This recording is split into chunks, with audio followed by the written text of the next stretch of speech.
জানতেও পারবে না কেউ তা। যদি হিমালয় হয়ে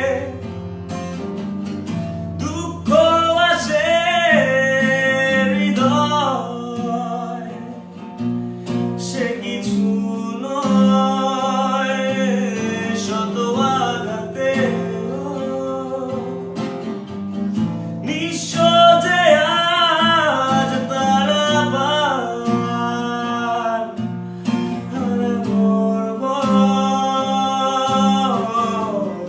কি ভুলে আমি এত সয়েছি যে ব্যথা, কি করে ভুলেছি অতীতের কথা, জানতেও পারবে